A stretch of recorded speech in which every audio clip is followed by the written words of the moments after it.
नमस्कार दोस्तों।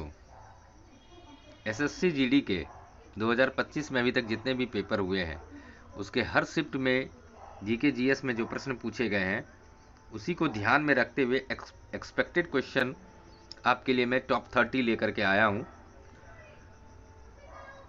जो कि आपके एग्ज़ाम में पूछे जा सकते हैं। एक्सपेक्टेड क्वेश्चन है SSC GD constable exam, SSC GD 2025 के लिए, जिनका कि भी पेपर 10 से लेकर के 25 फरवरी तक है।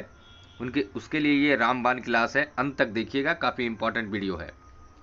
चलिए स्टार्ट करते हैं। फीफा वर्ल्ड कप किस खेल से संबंधित है? फीफा वर्ल्ड कप जो है ये फुटबॉल से संबंध रखता है, क्योंकि फीफा एक गवर्निंग बॉडी है जो कि फुटबॉल को गवर्न करती है और उसी के द्वारा आयोजित किया जाता है फीफा वर्ल्ड कप। तो सही जवाब ऑप्शन नंबर डी हो जाएगा। अगला स्टैटिक जीके में प्रश्न है, महाराजा रंजीत सिंह गोल्ड कप किस खेल से संबंधित है? Maharaja Ranjit Singh gold cup hockey से संबंध रखता है और ये जो कप है ये हॉकी के खेल में दिया जाता है, तो ऑप्शन सी आपका सही जवाब हो जाएगा। नेक्स्ट है, अमृत दीवान कप किस खेल से संबंधित है? अमृत दीवान कप बैडमिंटन से संबंध रखता है, संबंधित है। ऑप्शन ए आपका सही जवाब हो जाएगा। नेक्स्ट है, निम्नलिखित में से विषम खिलाड़ी कौन है? तो देखिए, सचिन तेंदुलकर क्रिकेट खेलते हैं, सुनील गावस्कर क्रिकेट खेलते हैं, नारायण कार्तिकेयन जो है ये फार्मूला 1 रेसर है। तो ये अभी 3 में से ये विषम खिलाड़ी दिख रहे हैं। विजय हजारे भी आपके क्रिकेट खेलते थे, तो ऑप्शन सी आपका सही जवाब हो जाएगा। नेक्स्ट है, शगमुगम वेंकटेश निम्नलिखित में से किस खेल के उत्कृष्ट खिलाड़ी हैं? क्या पूछा गया है? शगमुगम वेंकटेश निम्नलिखित में से किस खेल के उत्कृष्ट खिलाड़ी हैं? वीवीआईपी क्वेश्चन है दोस्तों, वीवीआईपी क्वेश्चन है, इसे ध्यान से देखिएगा। शगमुगम वेंकटेश जो है ये फुटबॉल के उत्कृष्ट खिलाड़ी हैं। ऑप्शन सी आपका सही जवाब हो जाएगा। दोस्तों, उम्मीद करता हूं वीडियो में बताई गई स्टैटिक जीके से संबंधित प्रश्न आपके काम के लग रहे होंगे। मोस्ट इंपॉर्टेंट एक्सपेक्टेड जीके लेकर के आया हूं, तो वीडियो को एक लाइक कर दीजिएगा। जो लोग पहली बार चैनल पर आए, चैनल को सब्सक्राइब करते हुए अधिक से अधिक शेयर कर लीजिएगा, जिससे आपके दोस्त भी इन वीडियो का लाभ ले सकें। नेक्स्ट है, निम्नलिखित में से कौन सा खिलाड़ी बैडमिंटन से संबंधित नहीं है? मतलब प्रश्न में पूछा गया है कि निम्नलिखित में से कौन सा खिलाड़ी बैडमिंटन के खेल को नहीं खेलते हैं या खेलते थे? तो देखिए, नंदू नाटिकर बैडमिंटन के खिलाड़ी थे, सैयद मोदी बैडमिंटन के खिलाड़ी थे और दीपू घोष भी बैडमिंटन के खिलाड़ी थे। सिर्फ एक नरेश कुमार हैं जो कि बैडमिंटन नहीं खेलते थे, ये टेनिस खेलते थे। ऑप्शन ए आपका सही जवाब हो जाएगा। जनरली पूछा जाता है कि लिएंडर पेस किस खेल से संबंध रखते हैं, तो वो टेनिस हो जाएगा। साथ ही साथ एक और प्रख्यात खिलाड़ी हैं टेनिस के, थे महेश भूपति। इन दोनों की काफ़ी जोड़ी भी रही थी, आप ध्यान में रखेंगे इन बातों को। नेक्स्ट है, साइना नेहवाल किस खेल से जुड़ी है? साइना नेहवाल जो है बैडमिंटन की एक उत्कृष्ट खिलाड़ी रही है। ऑप्शन ए सही जवाब है। यहाँ पर एक चीज़ और भी ध्यान रखिएगा आप, सानिया मिर्जा किस खेल से जुड़ी हैं अगर पूछा जाए तो सानिया मिर्जा टेनिस की खिलाड़ी है, लेकिन साइना नेहवाल जो है ये बैडमिंटन की खिलाड़ी है, इसे ध्यान रखिएगा। नेक्स्ट है, भाग्यश्री थिप्से का नाम किस खेल से जुड़ा है? भाग्यश्री थिप्से शतरंज की एक बेहतरीन खिलाड़ी रही हैं, तो ऑप्शन सी आपका सही जवाब हो जाएगा। दोस्तों, इन वीडियो के अगर आपको पीडीएफ चाहिए तो आप हमारे व्हाट्सएप टेलीग्राम चैनल को ज्वाइन कर सकते हैं, लिंक मैंने डिस्क्रिप्शन में दे दिया है। अगला प्रश्न है स्टैटिक जीके में एसएससी जीडी के लिए 2025 में मोस्ट इंपॉर्टेंट क्वेश्चन है, टाइगर वुड किस खेल से संबंधित है? टाइगर वुड जो है गोल्फ के एक बेहतरीन खिलाड़ी हैं, वो गोल्फ खेलते हैं, तो ऑप्शन सी आपका सही जवाब हो जाएगा। अगला प्रश्न है स्टैटिक जीके में, भारत में हरित क्रांति की शुरुआत के समय प्रधानमंत्री कौन थे? हरित क्रांति के शुरुआत के समय प्रधानमंत्री का जो थे उनका नाम है लाल बहादुर शास्त्री। वीवीआईपी क्वेश्चन है दोस्तों, बिल्कुल इसे नोट कर लें। ऑप्शन बी आपका सही जवाब है। नेक्स्ट है, भारत में हरित क्रांति दिवस किस तिथि को मनाया जाता है? हरित क्रांति दिवस भारत में 25 मार्च को मनाया जाता है। ऑप्शन डी आपका सही जवाब है। एसएससी जीडी के लिए चुन करके मोस्ट इंपॉर्टेंट एक्सपेक्टेड क्वेश्चन लेकर के आया हूं। तो वीडियो इंपॉर्टेंट है, स्किप बिल्कुल मत कीजिएगा। आपके जो 10 फरवरी से 25 फरवरी तक जिनका भी पेपर है उनके लिए ये रामबाण क्लास है। और आप कमेंट करके जरूर बताएं कि आपके जो पेपर हैं वो कितने तारीख को है, किस डेट को आपके पेपर होने हैं। भारत में हरित क्रांति के लाभ केवल तक सीमित थे, मतलब प्रश्न में पूछा गया है कि ये लाभ किन फसलों तक सीमित थे, ये आपको बताना है। तो सही जवाब है गेहूं और चावल तक भारत में हरित क्रांति के लाभ सीमित थे। ऑप्शन ए आपका सही जवाब है। नेक्स्ट है 2011 की जनगणना के अनुसार भारत का कौन सा प्रदेश ऐसा है जहां स्त्रियों की संख्या पुरुषों से अधिक है। 2011 की जनगणना के अनुसार भारत का ऐसा प्रदेश केरल है जहां स्त्रियों की संख्या पुरुषों से अधिक है। ऑप्शन ए सही जवाब है।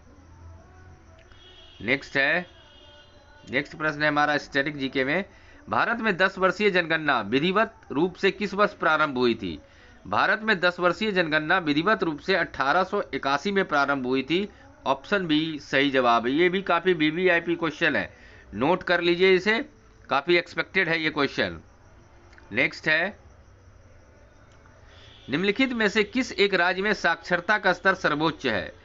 तो यहां पर जो राज्य के नाम दिए गए हैं आपको बताना है कि इनमें से किस राज्य में साक्षरता का जो स्तर है वो सर्वाधिक है। तो सही जवाब है आपका मिजोरम में। देखिए भारत में सर्वोच्च साक्षरता का जो स्तर है वो केरल में है। कहां पर है? केरल में है, लेकिन ऑप्शन में केरल नहीं दिया हुआ है। तो दूसरा जो सर्वोच्च साक्षरता का स्तर राज्य है वो मिजोरम का है, इसलिए ऑप्शन ए आपका सही जवाब हो जाएगा। नेक्स्ट प्रश्न है आपका स्टैटिक जीके में, भारत में शास्त्रीय नृत्य के कितने प्रकार पाए जाते हैं। कुल 8 प्रकार के शास्त्रीय नृत्य भारत में पाए जाते हैं। ऑप्शन बी आपका सही जवाब है। अगला प्रश्न है निम्नलिखित में से कौन एक उत्तर भारतीय नृत्य है। कथक जो है ये उत्तर भारतीय नृत्य है। ऑप्शन ए आपका सही जवाब है। अगला प्रश्न है निम्नलिखित में कौन सुमेलित है, मतलब ये जो ऑप्शन दिए गए इसमें से कौन सा सही मिला हुआ है, मतलब वो आपको बताना है। तो भरतनाट्यम जो है ये आंध्र प्रदेश नहीं तमिलनाडु का है, तो ये गलत हो गया। कुचिपुड़ी जो है ये भी आपका मध्य प्रदेश का नहीं है, ये भी गलत है। कथकली जो है ये आपका केरल का है, इसका मतलब ये सही है। और कथक भी आपका नॉर्थ इंडिया का है, उत्तर भारत का है, तो ये भी गलत मिला हुआ है। तो ऑप्शन नंबर सी आपका सही जवाब है, ध्यान दीजिएगा दोस्तों। अगला प्रश्न है हमारा स्टैटिक जीके में, बौद्ध द्वारा बुरी आत्माओं से बचने के लिए किया जाने वाला नृत्य हिमाचल प्रदेश का एक नृत्य है। कौन सा ऐसा नृत्य है जो बौद्ध द्वारा बुरी आत्माओं से बचने के लिए किया जाता है, वो आपको यहां पर बताना है। तो सही जवाब है छम। ऑप्शन ए आपका सही जवाब है। अगला प्रश्न है स्टैटिक जीके में, थोड़ा खेल नृत्य निम्नलिखित में से किस राज्य से संबंधित है। थोड़ा खेल नृत्य जो है ये हिमाचल प्रदेश का है, हिमाचल प्रदेश से इसका संबंध है। ऑप्शन डी आपका सही जवाब है। अगला प्रश्न है स्टैटिक जीके में, डैश सिक्किम का एक समूह लोक नृत्य है जिसे सिक्किमी लोक के संरक्षक आराध्य माउंट कंचनजंगा के सम्मान में प्रस्तुत किया जाता है। सही जवाब है चूफाट। ऑप्शन सी आपका सही जवाब है। दोस्तों उम्मीद करता हूं वीडियो आपको पसंद आ रही होगी, आपके काम की लग रही होगी। स्टैटिक जीके के जो प्रश्न मैं लेके आया हूं एक्सपेक्टेड प्रश्न, वो आपको एसएससी जीडी के जो बचे हुए डेट में पेपर होने हैं उसके लिए काफ़ी इंपॉर्टेंट है, तो एक लाइक जरूर कर दीजिएगा। अगला प्रश्न है, प्राचीन पंजाब के लोक गीतों से उत्पन्न अक्सर एक प्रेमी की व्यथा को दर्शाया जाता है। कौन सा ऐसा नृत्य है जिसमें इसको दर्शाया जाता है। तो सही जवाब है जुगनी। सही जवाब है आपका टप्पा। ऑप्शन ए सही जवाब है। अगला प्रश्न है, पंजाब के मार्शल डांस का रूप है। सही जवाब है बागा पंजाब के मार्शल डांस का रूप है। Option A is the right answer. Static GK SSC GD 2025 के लिए जो एक्सपेक्टेड है उसका अगला प्रश्न है, किस त्योहार के दौरान खासी आदिवासी लोगों द्वारा नोक क्रेम नृत्य किया जाता है। वंगाला त्यौहार के दौरान खासी आदिवासी लोगों द्वारा नोग क्रम नृत्य किया जाता है? Option A is the right answer. अगला प्रश्न है, इनमें से किसने अपने आप को हिंदुस्तान का तोता कहा था? सही जवाब है अमीर खुसरो ने अपने आप को हिंदुस्तान का तोता कहा था। ऑप्शन ए आपको याद रखना है।